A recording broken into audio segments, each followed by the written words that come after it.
Bonjour et bienvenue à ce premier vidéo de notre 8e semaine de MQG 103. Donc, dans cette vidéo-ci, ce qu'on va faire, on va reprendre un peu là, où est-ce qu'on s'était laissé. C'est-à-dire, on va reparler ici là, des dérivées partielles. Donc, on a vu qu'est-ce que ça représente en fait là, dans la vie des dérivées quand on était à une fonction. Donc, si on se refait un petit graphique ici, là, juste pour se remettre en contexte. Donc, on a un graphique variable x, variable y, et on a potentiellement là-dessus une fonction donc, qui pourrait ressembler à ça ici. Donc, ça ici, ça va être ma fonction f de x. Et là, ce qu'on a dit, c'est que si on prenait la dérivée en un certain point, donc mettons que je prends le point ici et que j'évalue la dérivée, ben, ça va me donner finalement la pente qui est exactement à cet endroit-là de ma fonction. Donc, c'est la pente instantanée. Et ça, ben, on peut le prendre n'importe où. Donc, si je le prends avant ici, ben, je vais obtenir une pente comme ça ici qui va être négative. Si je le prends plus loin ici, mais je vais avoir une pente là, qui va être un peu plus abrupte. Donc ça, là, c'est vraiment ce qu'on obtient quand on dérive une fonction à une seule variable. Et ben, là, on va voir qu'est-ce que ça donne un peu quand on dérive une fonction qui est à deux variables. Quand on prend des dérivées partielles, qu'est-ce que ça fait? Donc on va prendre l'exemple qui est juste en dessous, où on a une fonction à deux variables. Donc on peut regarder le graphique qui est ici. Donc on a un genre de feuille de papier qu'on tiendrait un peu chaque bout de la feuille pour faire un U avec. Donc, c'est un peu à ça que ça ressemble dans l'espace. Donc, on a nos trois axes, on a encore notre x, notre y et on a notre z qui correspond vraiment à la valeur de la fonction, là. Donc, ici, là, vous pouvez dire que le f de xy qui est ici, c'est la même chose que la valeur de z. Et là, ben, la question à se poser, c'est ben, qu'est-ce que c'est qu'une pente dans ce cas-là, si on prend une dérivée? Ben, la pente, finalement, va dépendre de la variable par rapport à laquelle on dérive. Donc, on se rappelle, là, quand on prend les dérivées partielles, dans ce cas-ci, il y a deux choses qu'on peut venir calculer. On peut venir calculer la dérivée partielle par rapport à x, donc on a noté f de x. Donc, ça ici, ça va être encore une certaine fonction. Et on peut aussi calculer la dérivée partielle par rapport à y. Donc, on peut dériver par rapport à chacune des variables et les deux quantités qu'on a ici ne seront pas nécessairement les mêmes. En fait, de manière générale, ne seront pas les mêmes. Donc, il faut être capable d'aller déterminer un peu là, qu'est-ce qui est quoi dans tout ça. Donc, en fait, c'est que quand on est en train de dériver par rapport à x, ben, on se rappelle ce qu'on avait dit, c'est qu'on gardait toutes les y comme étant constants. Ben, on peut aller voir un peu graphiquement à quoi est-ce que ça correspond ça. Donc, si on fixe une valeur de y, donc l'axe de y, c'est l'axe qui est ici, là, on se le rappelle. Donc, si je prends, disons, y qui est égal à 1, ben, qu'est-ce que ça correspond? Ça va correspondre un peu à la coche qui est ici. Donc, ça ici, c'est y est égal à 1. Et finalement, sur la fonction, là, ben, ça va venir correspondre là, à cette partie-là de la fonction. Là. Donc, vous voyez, là, je vais essayer de bien le tracer. Donc, ça ici, là, cette partie-là en noir, c'est vraiment lorsque y est égal à 1. Et donc là, ben, si on vient prendre la dérivée par rapport à x de ça, ben, ça va nous donner finalement là, une genre de pente qui est par rapport à vraiment là, ce tracé-là. Donc vous voyez, là, c'est comme si on retrouvait une fonction qui était à une seule variable. On a juste une ligne, on n'a pas quelque chose qui est en trois dimensions. On peut aller reprendre la pente finalement, puis ça revient un peu à prendre la pente comme dans le même cas qu'on avait ici. Évidemment, on peut faire la même chose par rapport à x. Donc je peux fixer une valeur de x quelconque. Donc disons ici, je prends x est égal à 1. Donc, une fois que j'ai fait ça, ben, ça me donne encore une fois une certaine ligne dans cet espace-là. Donc, disons que peut-être ça me donne là, la ligne qui passe comme ça ici, qui est transversale. Donc, ça pourrait être quand x est égal à 1. Et encore une fois, ben, on peut prendre la dérivée par rapport à y sur cette ligne-là. On est capable de calculer la dérivée et on va obtenir quelque chose là-dessus. Donc, en général, qu'est-ce qu'on va faire? Ben, c'est que nous, on va prendre peut-être la dérivée en un point où on ne sait pas encore ce que c'est. Donc, on se situe sur un point quelconque de notre objet en 3D ici. Et bien là, on a le choix entre aller dériver, donc garder y fixe et dériver en x. Donc, on va avoir la pente là, qui serait comme dans cette direction-là. Donc, qui serait dans la même direction finalement là, que l'axe des x. Ou encore, on peut dériver dans l'autre direction, donc dériver en gardant x constant. Puis là, ben, on va avoir une pente dans la direction des y. Donc ça, ben, c'est un peu qu'est-ce qu'on explique là plus bas avec un autre vocabulaire.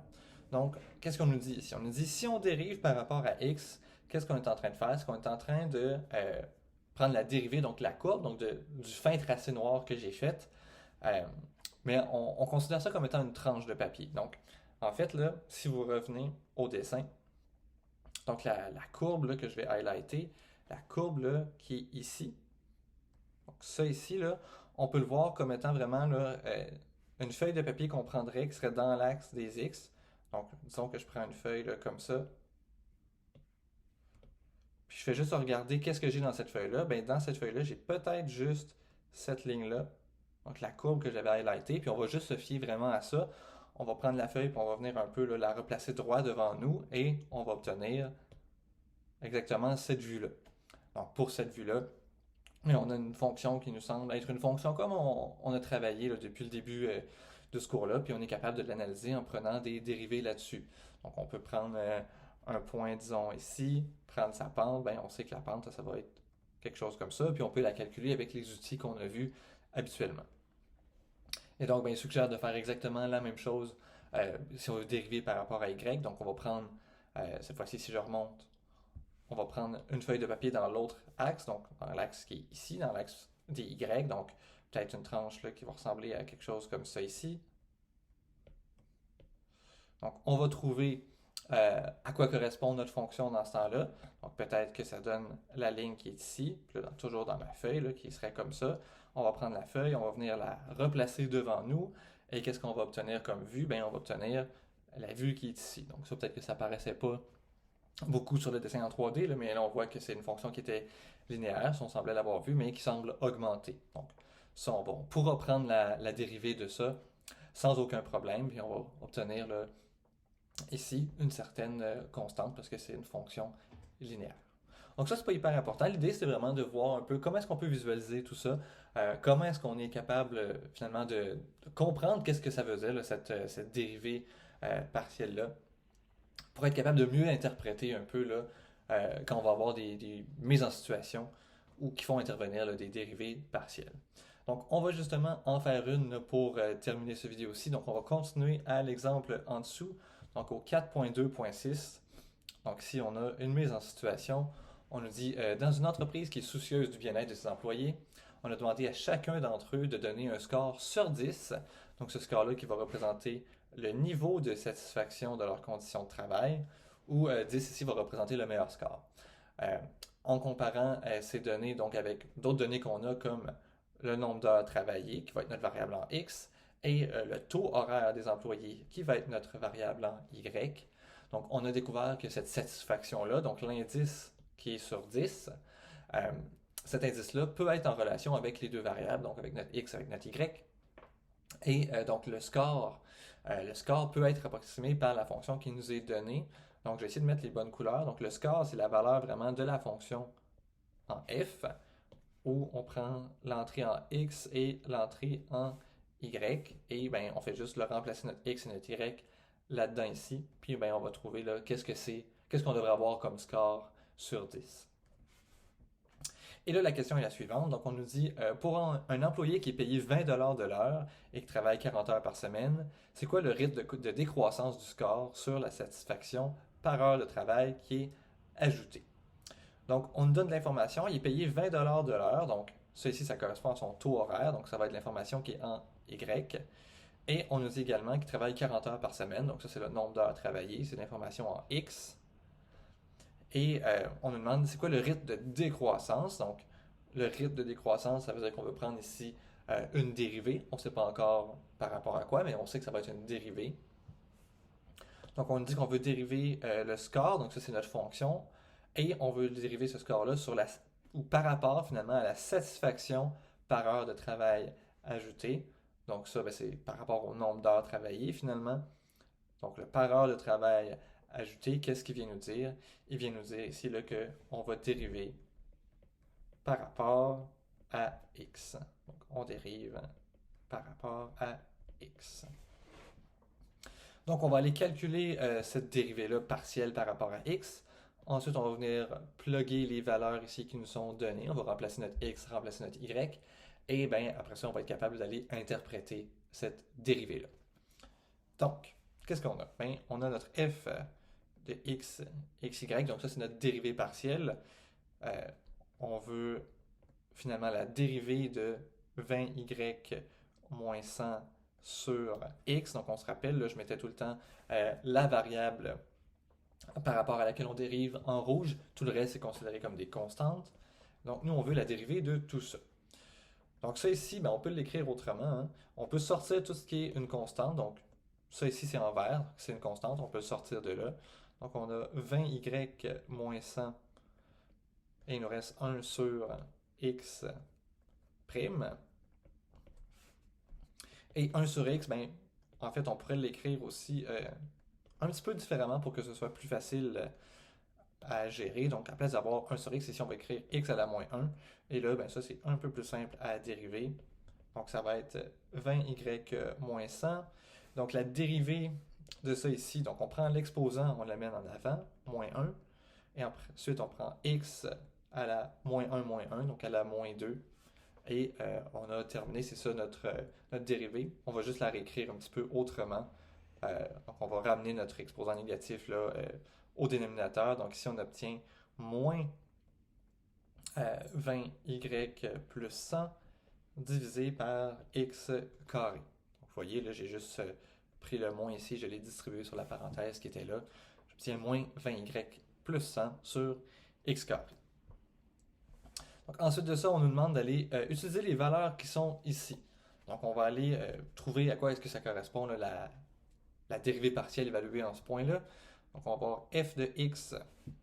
Donc, quand x est égal à quoi? Bien, x, on se rappelle, c'est ma couleur orange, donc c'est 40 heures par semaine. Donc, c'est ici 40, et donc de l'autre côté, ça va être 20. Et là, on remplace, donc on va avoir moins 20 fois 20 plus 100 sur 40 au carré. Et donc là, on pitonne ça et on obtient le moins 0.1875. Et là, on peut en faire notre interprétation. Donc, interprétation, qu'est-ce que c'est? On nous dit donc, premièrement, on plug tout le temps la même chose. On plug la valeur qui est en train de bouger. Donc, nous, c'est la valeur de la fonction. Donc, on va dire la satisfaction. Donc, la satisfaction, on se rappelle, qui est donnée ici là, sur 10. Donc, la satisfaction va baisser, diminuer parce que c'est négatif. Donc, de 0.1875 points par heure de travail ajoutée.